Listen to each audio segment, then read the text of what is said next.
Mình xin chào tất cả các bạn đã theo dõi kênh Chợ Giời Auto Vlogs. Cảm ơn các bạn đã ủng hộ bằng cách nhấn nút like, share và theo dõi kênh Chợ Giời Auto Vlogs. Hôm nay mình sẽ chia sẻ cho các bạn video về cách lắp bộ vành trâu quả dứa và vi sai vào đùng cầu.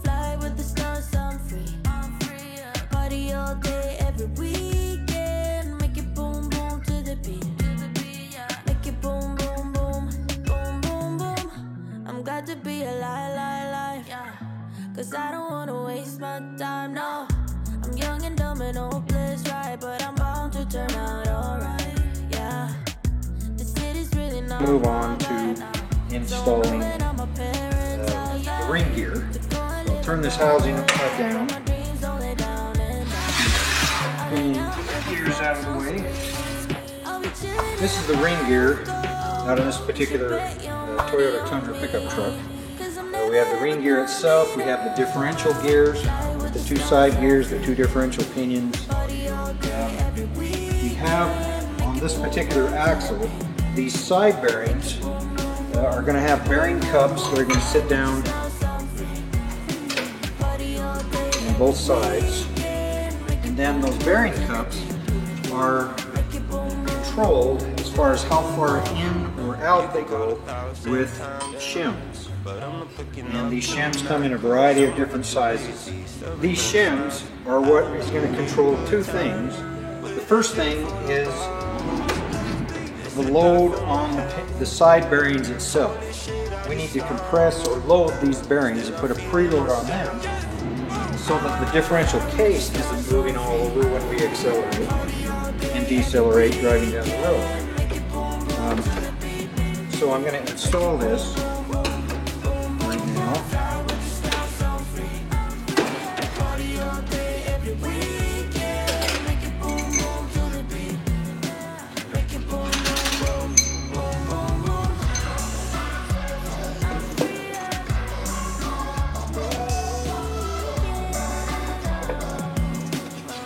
Got the shim that goes on one side, then we've got the shim on the other side. These shims are not just going to fall into place. As a matter of fact, I probably ought to put this other side in first to show you what I'm talking about. Let me get that one out. We'll move it over. Get this shim in first.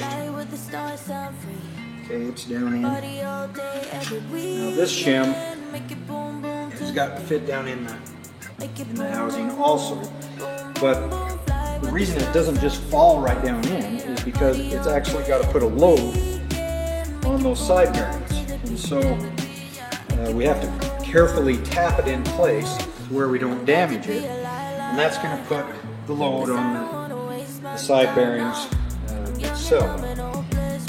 One way to do that is together here. Kind of put it in as an assembly on both sides. Easier said than done. Then use a plastic hammer.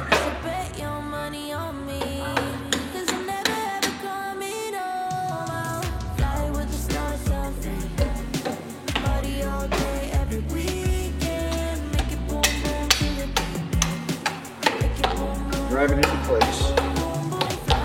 You don't want to use a steel hammer. You don't want to damage the bearings or the spacers. Put that down into place.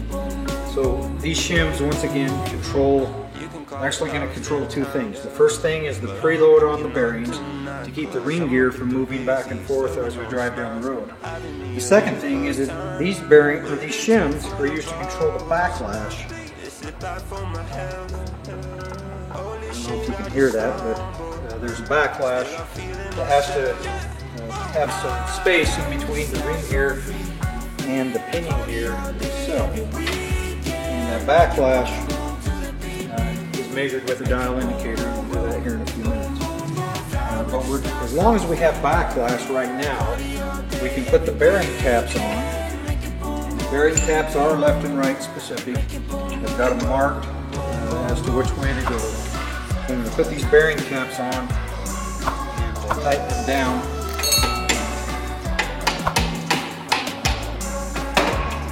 torque the bearing cap bolts to specification. And once those bolts are torqued to specification, then we can turn it over, and with that same inch-pound torque wrench, we're going to measure the bearing or the pinion bearing preload again. But this time it should be more because we've added the preload of the side bearings, and the pinion gear has got to turn the ring gear, which is held in place by these side bearings. So I'm going to tighten those down and turn it over and take a measurement. Okay, I've now got the bearing caps torqued down to specification. We still have some backlash. I don't care how much the backlash is right now, as long as I have backlash. And now I'm going to turn the axle over this holding fixture. Use the same torque wrench and measure the preload again. And now the specification in the book, and it's different for every vehicle manufacturer, so look up what yours is, but it should be whatever the pinion preload was when we first started, plus a little bit more for the side bearing preload. On this particular axle, it calls for 2 to 3 inch-pounds more of preload as measured at the pinion. This gear ratio is 4.30 to 1, a 430 to 1 gear ratio, and that makes it 4.3 times easier to turn the pinion than it is to turn the ring, which means the actual preload that we added to the side bearings is 4.3 times higher than what we measured here.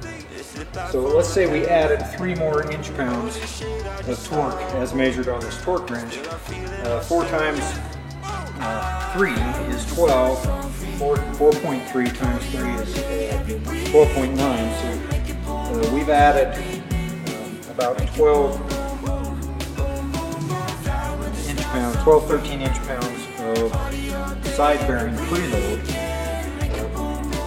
on the side bearings here, so let me turn this over. If that's within specification for your particular axle, then great. You don't need to change the shims anymore to tighten the bearings down to increase the preload. However, what we need to do next is to measure the backlash. Once our bearing preload is within specification, which this one is, but if it weren't, we would just change those shims equally to a thicker shim on each side. The next thing we need to do is measure the backlash. So I'm going to get the dial indicator and hook it up. Okay, I now have a dial indicator hooked up. We want to have the dial indicator for measuring backlash be at a right angle with the gear tooth as much as we can. So the plunger is going to come down, the gear tooth, we've got a flat spot on the gear tooth right here, and we want to be on the right angle. Now the dial indicator is going to, as we move the ring gear back and forth, indicate our backlash. We're going between 0 and about a -4. That's 0.004 of an inch backlash. The specification on this truck, I believe, is anywhere between 4 and 7 thousandths of an inch. Every vehicle manufacturer is going to have a different backlash specification, but most of them are somewhere in that 4, 5, 6, 7 thousandths of an inch area. Now, the backlash that we're measuring here is just on the one tooth, and it's not this tooth where we've got the dial indicator, it's the actual tooth that's down touching the pinion gear itself. And you should never just rely on the backlash reading of one tooth. We can't measure this one tooth and say the backlash is the same on every single tooth. There are 43 teeth on this ring gear, and out of those 43 teeth, can you guarantee, without measuring, that every single gear tooth has equal depth, which will give us equal backlash? There's no way. And so, at bare minimum, the Toyota manual says measure in at least 3 places. But if you're hunting a noise or a vibration, remember the ring gear turns the same speed as the tires. And so if you had a noise or vibration that seemed to be tire speed related, you may actually want to check the backlash on all 43 keys. I know that's a lot of work, but it only takes one gear tube to have no backlash at all, or even negative backlash, where it's binding up to cause a noise or a vibration. Now, there are two types of ring and pinion gear sets out there. There are ring and pinion gear sets like this one, where the depth of the tooth is equal all the way from the heel, which is on the outside of the tooth, to the toe, which is on the inside of the tooth. And that one is called a face hobbed gear tooth, where it's equal depth all the way in. Other older ring gears, at the toe side, the depth of cut on the gear tooth is less than it is out here on the heel. So it's real deep at the heel, in at the toe it gets more shallow, and that's called a face milled gear set. So there's face milled gear sets, which are the older ones that are unequal depth, and there are face hobbed gear sets, like this one, where it's equal depth all the way in. Well, that's a difference in manufacturing procedures. On a face hobbed gear set like this, all the gears are ground at once. There's a cutter that comes in and rotates at the same time the gear rotates, and it cuts each individual tooth all at once as it rotates. Where a face hobbed gear, each tooth is cut one at a time. I'm sorry, a face milled gear, each tooth is cut one at a time. And they can actually be, or have some differences depending on how old and worn out the Gleason machine is that cuts those gear teeth. And so I tell you this because it's important to know the difference between those two gear sets, because our next step is going to be to paint the gear teeth with Prussian blue or some sort of gear marking compound, and look at the contact pattern. Now, everything we've done up to this point, we've set the pinion depth, or the pinion preload. Oh, I forgot, there's a pinion depth shim. In between the pinion bearing and the pinion gear is a shim called the pinion depth shim. That shim controls how far up in this housing that pinion gear sits. And our contact pattern check we're going to do is going to tell us, is that pinion too high, too low, or is it okay? It's also going to tell us, is our backlash too tight or too loose, or is it okay? Now you might be thinking, well, of course it's okay, it's within specification. But just because it's in specification does not mean it's set up correctly. What you need to remember is that as long as your bearing preloads are set correctly and your backlash is set correctly, then you can paint your gear teeth and run the contact pattern check. But that contact pattern check is what's going to tell you whether you still need to adjust the backlash, the back and forth movement of the ring gear, or if you need to change the pinion depth with that shim that I told you about, which is a real pain because you got to totally disassemble everything. You're going to ruin the pinion seal. If it's a crush sleeve type axle, you'd have to replace the crush sleeve again because they're not reusable. But up to this point, our pinion bearing preload is correct, our side bearing preload is correct, our backlash is correct, and so the next thing we're going to do is paint the gear teeth and run a contact pattern check. One thing you should also do, because it's adjustable, is down here in the differential itself. Remember, there's two sets of gears in the differential assembly.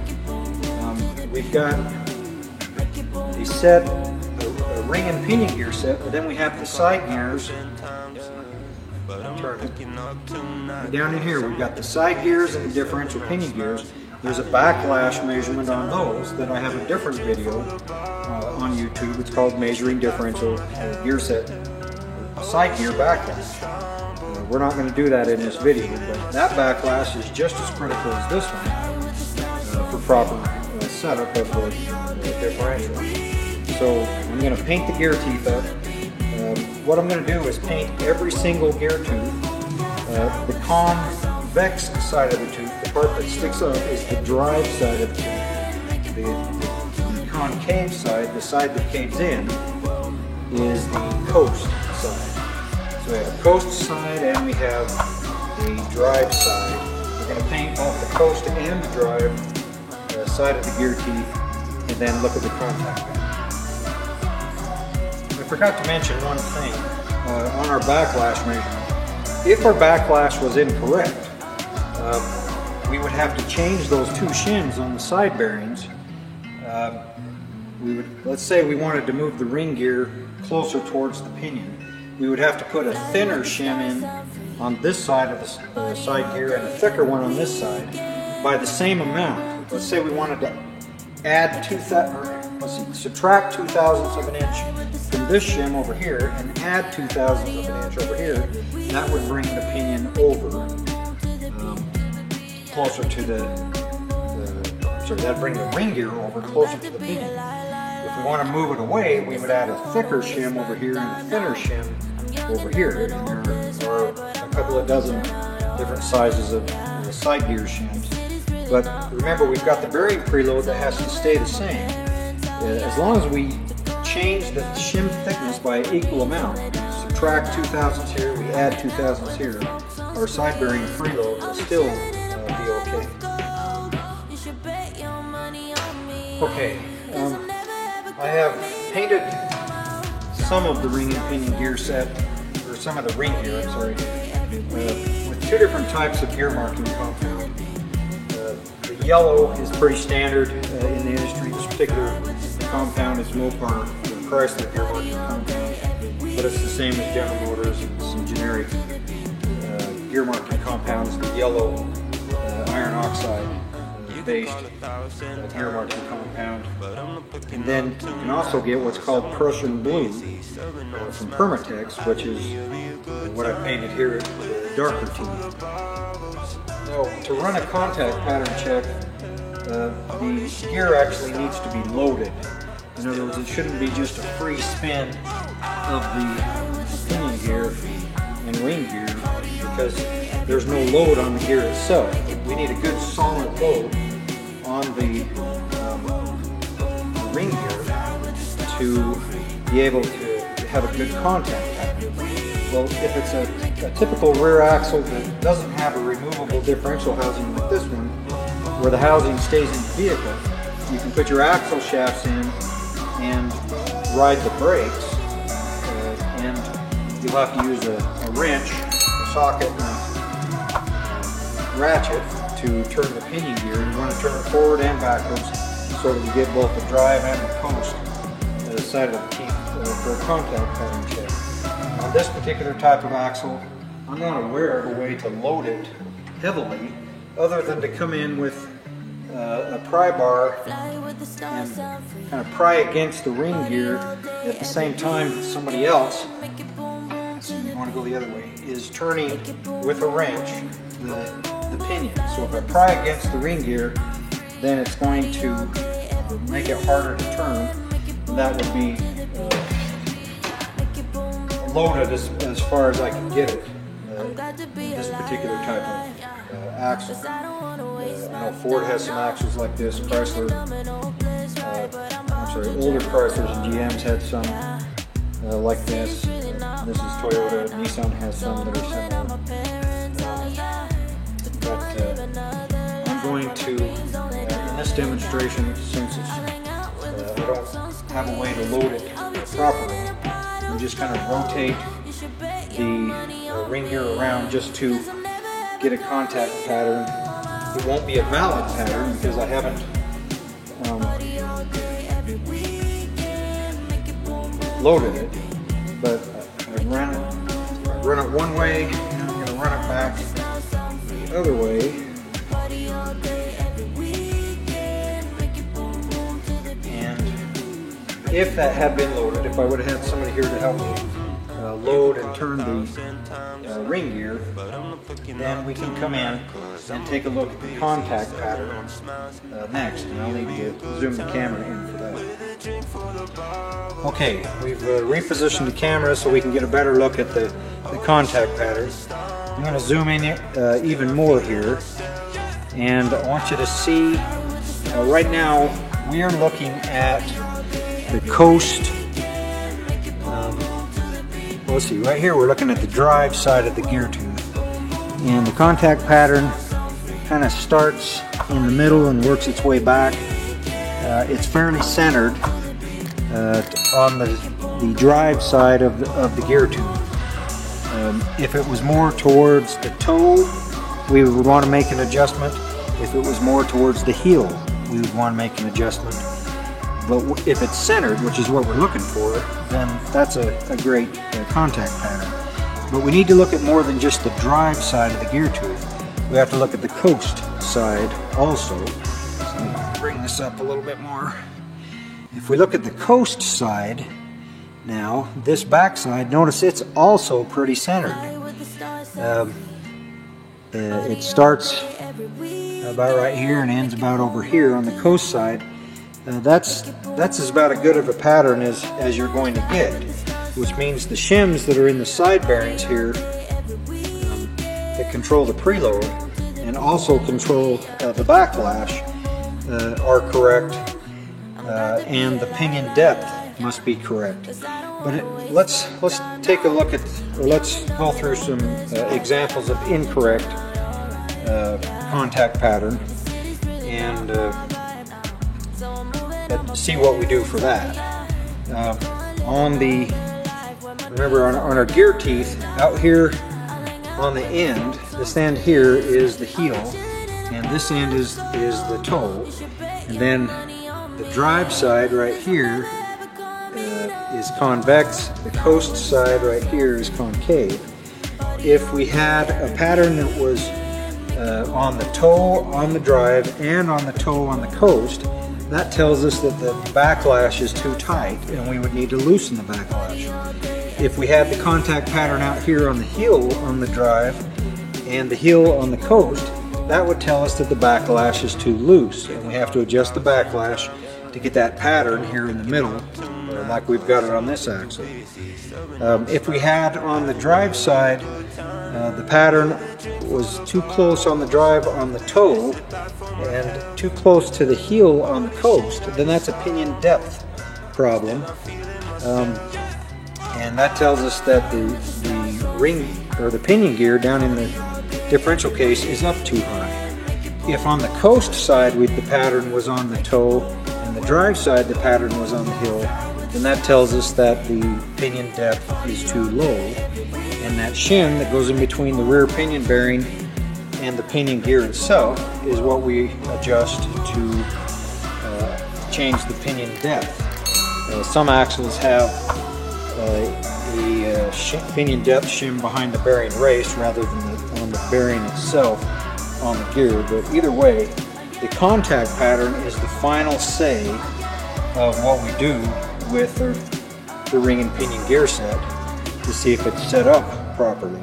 But remember, you should not run a contact pattern check unless your bearing preloads, all your bearing preloads, your pinion bearing preloads, your side bearing preloads are first within specification, and then your backlash is within specification. Then run your contact pattern check and see where the pattern tells you to make the final adjustment. This particular one is set up just right. If this were the loaded contact pattern, this would be ready to put back in the vehicle and drive.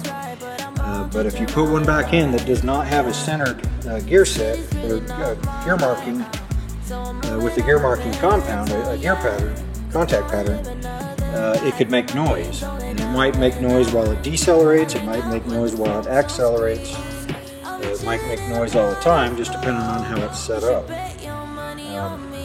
And I'll have a chart you can download through our Weber Automotive website to interpret these gear patterns. And so this is been a demonstration of the proper setup of a ring and pinion gear set. Look for my other video on YouTube for a differential gear set and a backlash adjustment. And good luck with your differential overhauls. I'm a bit too busy, serving on smiles, having me a real good time with a drink full of bubbles. It's it bad for my health. Holy shit, I just stumbled. Still I'm feeling myself.